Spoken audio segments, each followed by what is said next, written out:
The first policy has just been announced to try and slow down this hot real estate market.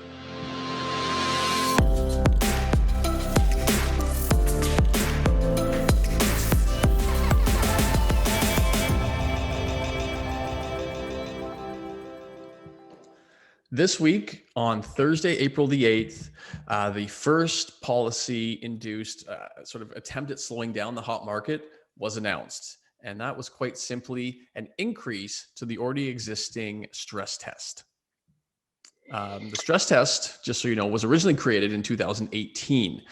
There wasn't one prior to that here in BC or in Canada. And essentially what it did was make people qualifying for a mortgage qualify at an interest rate that was 2% higher than the current contract rate. So meaning if the rates were, let's say 3.5%, you had to qualify at 5.5% to kind of create a buffer that if and when interest rates went up, that you would still qualify and not be too pressured for your payments. Yeah, however, in today's hot market where we've seen, prices go up by 17% year over year, but honestly more than that now, but generally speaking, 17% year over year, and yet we're now going to chop, um, purchasing power by 4.5%. It makes the stretch even harder for a lot of people. It's just not something that I see um, really going to have much of an effect. The last time we saw something like this, it was a much bigger amount, and it really hindered people's ability to buy, and it cooled the market to some degree. And we'll get into that a little bit later on. But generally speaking, when when you look at an average benchmark price of $1.7 million for a single family home, I'm not quite sure how this is going to affect people who are spending 1.8, 1.9, 2 million, 2.5 million, $3 million on a house. If anything, it's going to reduce the power of those who are in the $500, $600, $700,000 range, who are trying to squeak in with the 20% down. Those are the people that are going to get hurt the most. When you've got people who can spend $1.5 to $3 million on property, when you change their purchasing power by 4.5%, they have other means to make that up. And I'm just not sure it's going to really help. If anything, I think what it'll do is actually do the opposite. I think you might see quite a push. If this gets accepted and it goes into play in June, I think up until June, now you're going to see an even more frenzy. People are going to try and buy like crazy now, because once this gets implicated, their ability to buy is going to go down, and that's not what they need right now. I'm confused. I don't know how it helps. I think, yeah, it may largely be for the optics of it, and I think to kind of further explain it, in case you weren't super familiar with the stress test, it is only applied to people that have uninsured mortgages, so those 20% and up. And right now, that qualifying rate is 4.79. So on June 1st, they're going to push that up to 5.25, right? About 4.6% or 0.46% here.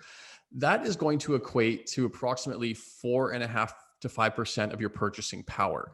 So like Ryan mentioned, if you are trying to buy your first home and you've kind of currently qualified for, let's say, $600,000, after June 1st, if all your sort of financial setup is the same, you're now only going to qualify for around $570,000. So you're losing about $30,000 in buying power with that scenario, or around 5%. In a marketplace, that I have to add, that's gone up by $30,000 every month for the last 3 or 4 months. Yeah. So it's, again, I mean, we talk about this like on every single show. Why are we not building more faster? That's the problem. Like, again, we keep trying to tinker with a system that doesn't help. Like this, it's almost like you said, it feels like it appears as if something is happening. At the end of the day, your first time home buyers or people who are trying to get their life started in real estate, they're the ones that are going to get the brunt of this. And that sucks. I don't see how it helps. Well, look what they're trying to do here. They're essentially saying we want people to ensure that they can afford their mortgages even if the rates go up, right? So, I mean, you look back to 2018 when it was originally implemented, right. and even then, delinquency rates, failure to pay mortgages, that delinquency rate was basically at record low. And now, fast forward 3 years, it's even lower. If you can believe this right now, yeah, exactly. Delinquency rates in Canadian mortgages countrywide averages 0.23%.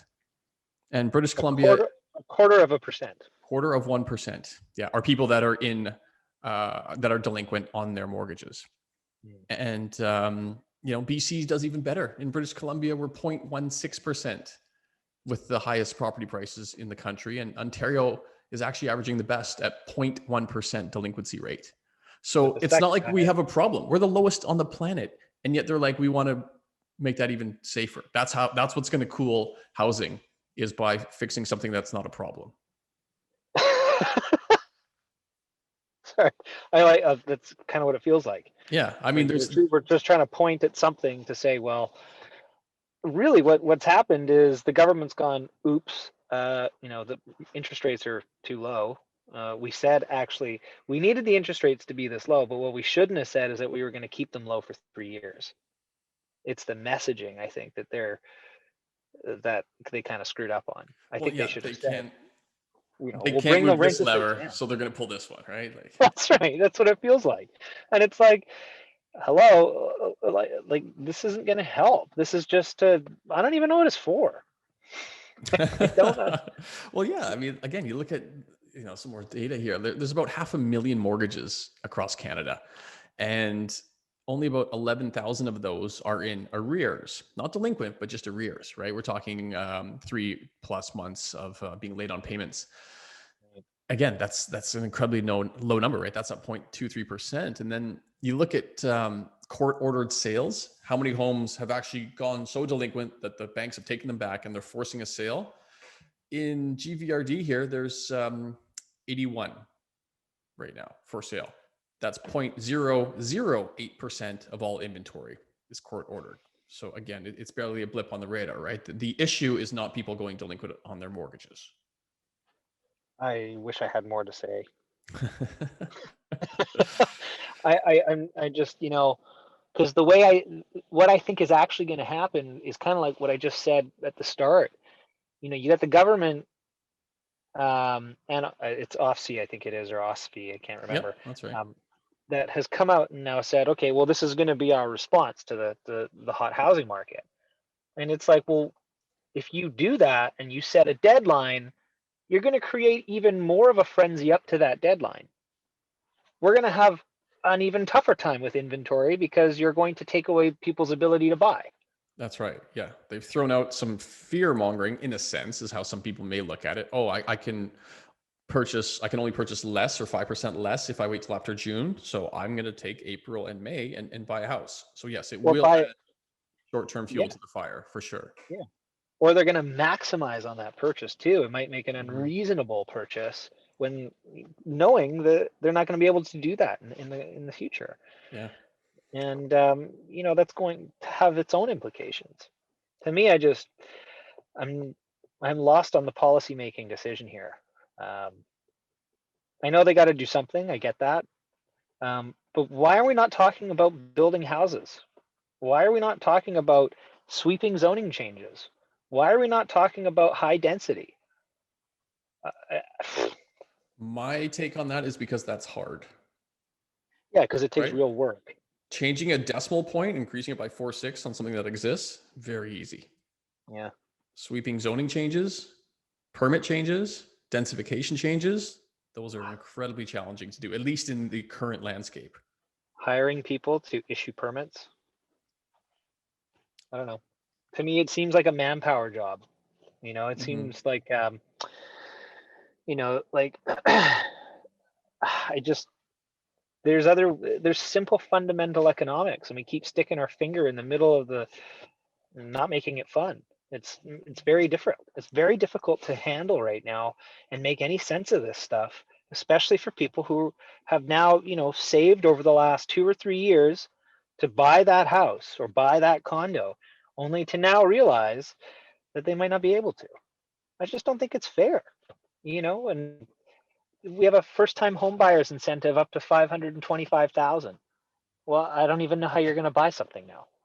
Hmm. Like, Well, and let's play out what could happen here. Right? How much is this actually going to affect prices? So let's look back to the previous stress test when that was implemented, right? They announced it in October of 2017 with an implementation date rather of January the 1st, 2018. And right. of course, it went from zero, up to that 2% buffer. So it at that time had a reduction in buying power of 22%, Whew. far more than the 4.5% we're talking about today, right? Yeah. Um, don't forget also that was the era, right? 2018, right at the beginning, where the foreign buyer tax was implemented and Mhm. interest rates were increasing often. I think there was five increases over, what was it, like 7 months, something like that. Yeah. So that took the all-time high price, put it into a downward cycle market, and ultimately it bottomed out after 15 months and it dropped 11% in average purchase price, or sorry, average home price, 11%. So a 22% decrease in buying power and foreign buyer tax and increased interest rates only resulted in 11% reduction in average property price. So what is just a 4.5% increase on a stress test going to do to property prices in this market? Not much. It's just going to hurt people trying to buy it. I don't see how that affects. If you're wealthy, this is good news. This is more available property for you to accumulate if that's Mm-hmm. what your ambition is, and if you're a young family, this is not helping you at all. If anything, the only thing that's going to help, no, there's nothing about this that helps. Yeah. I'm Well, just yeah. kind of lost, and what I actually think, Dan, and to your point here, where you talked about, the introduction of the foreign buyers tax that came in afterwards. Um, it did come in afterwards, right? Yeah, 5 months Mm-hmm. later, it came in afterwards. So is this the first lever that we're going to see, and then is another one going to get pulled and another one going to get pulled? Because I can tell you right now, the foreign buyer lever doesn't work anymore. Mm-hmm. Like that was used in 2018 and never came back up. And because it didn't do anything really. At the end of the day, foreign buyers made up for such a small percentage of the purchasing that was taking place. Um, to me, it needs real work. It Mm-hmm. needs somebody to stand up there and say, these policy decisions, policy is not working. It's not. I mean, we keep batting our head against the wall, expecting a different result, doing the same thing, and it's the definition of insanity. I We've already agree. been through this. We've seen what this does, Mm-hmm. and it hurts people on the low end of the purchasing power. It doesn't really change anything. When you've got properties that are going for $300,000 or $400,000 over the list price, these people aren't going to be affected by this. They're just not. I agree. I agree. I think too, we're already starting to see it. And let's think here. So now we've got a little bit of extra fuel on the fire to up until at least June 1st, right? Where people are just going to kind of panic buy or FOMO buy in that Yep. condensed time period. Yep. We already saw 3.6% increase in the average home price last month alone. Early data from April here, we're 9 days in, it's showing that it's still accentuating. Um, in the first 5 active days of sales, because we had that long weekend, the average home price is already up another $29,000 or 2.4%. And this one is a little terrifying. The median sales price just this month is up $60,000 or Oh, 6.6%. holy.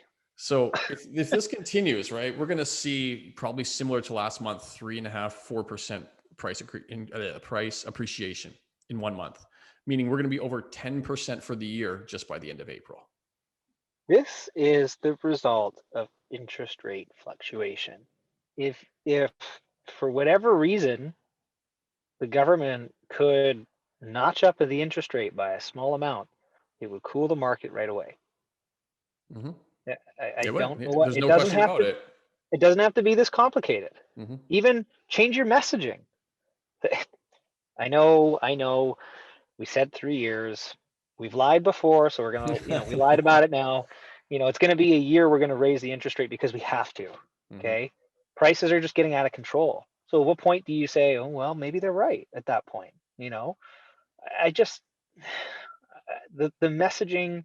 It seems like there's no sort of second or third consequence order of thinking here.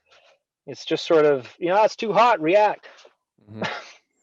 No, It's just, they've painted themselves into a corner, right? yeah, Because you're borrowing at this rate and you're lending at this rate and you're borrowing far higher. So you can't allow them to both be increased because your borrowing is far outweighing your lending. And that's where they get themselves in trouble. And that's why they're pinned to the floor and pinned into a corner. yeah. And it kind of makes me worry, if this is kind of the answer, what are they thinking of next? What are they going to do next? Because I don't feel like this is where it's going to stop, because this isn't going to stop it. No, it's So, not. You're right. It'll be implemented right. and at this pace. I unquestionably think, and we've been talking about this for months now, that something's going to come into play. And by something, we mean some things, plural, because it takes more than just one to make it move, at least in this landscape, right? Because like you said, increase in interest rates would absolutely have an immediate effect on pricing. But again, that's not an option for them at this point. So they're going to have to come up with other, in our opinions, likely irrational options that don't, like you say, address the true cause here, right? Tax the demand, don't ever fix the supply. So I Yeah, don't know, we're it's sounding a just, bit like broken records here, but this is what we keep seeing coming down the line here, right? Like, yeah. And generally speaking, I mean, this is big news, right? This is big news. But to say you didn't see it coming, is, I don't know. And then to kind of pour fuel on the fire and think that it's going to help. And the problem, here's the real problem with this too, or at least one that I think is going to be a real problem. You increase now by taxing the demand and giving a deadline date, you're increasing that fuel, that fire, right? In that period of time. So what are people now thinking of selling that haven't bought anything or that want to buy? They're going to go, well, it's going to be impossible for me to buy something. So I don't know if I should sell right now because I don't know if I'm going to have anywhere to go.